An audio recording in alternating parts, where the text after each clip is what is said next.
ხო, ანუ ნამდვილი ისტორია მამას ბავშვობის მეგობარი, ორი ადამიანი.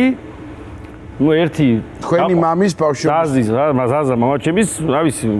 პატარობა 5-6 წელი და რო ერთად მოდიხარ ასეთი ხალხი და ერთი გაყვა სასულიერო ცხოვრებას და მამაოა.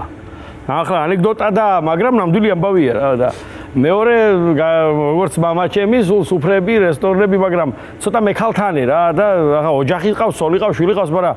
ეს რომ დათრება მაშინ ვიღაცას არ შიხში, რაღაცა შემბაში ამ ქალბატონს არ ვიცი ისი დასვამი ალბათ და მის მაკას ბავშვობიდან გაზრდას მამაოს მიადგებოდა ღამეს 3 საათზე მთვრალი, სულ რა სოლი ყავს, შვილი ყავს, მეორე დღეს ფხიზლდება და არც ის მის გზაზე მიდის, ამასაც მამაოსთან მიდის სახში და ის მანსარდაში ცხოვრობს, გამოახებდა და მამაო დავით ჯვარი დამწერე, დამლოცე. ნუ ჯვარი დამწერე. ნუ ერთხელ მივიდა ასე და იმან გამოვიდა, კაი დაწერა და ნუ ამაში გააგზელა მის ჯვრის დაწერი და ამ ხალხს აბავს. სიმბოლური რა, ამ ხალხს აბავს ეთყობა თუ რა ვიცი, ახლა ერთი შემთხვევა იყო, მეორე აი თუ მართალს არ გეუნები, აგერ წამოდი მამაო. ხარ ეთყობა და მე ეს გრძელდება პერმანენტულად და ერთ დღეს რომ მიადგა ღამეს 3 საათზე ხვალ კვირადღე მოდის თუ წირვაა და როგორცაა, რა ვიცი და გამოაღო მამა დავითმა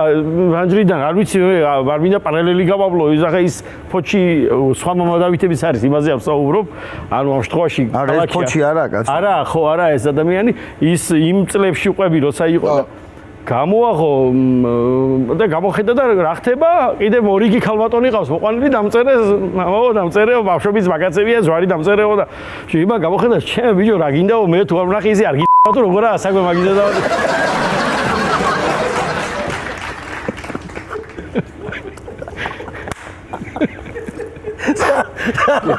არა ის ხომ მაგარი თემა ოჯახი ოჯახი და ხო ნუ ოჯახურია ძალიან ისტორია იქიდან ო ეხა ბავშვობის ვაკაცები ბავშვები და 4 წოლი ყავს მოყვანილი 24 საათში ასე ამის ხურე საქმეა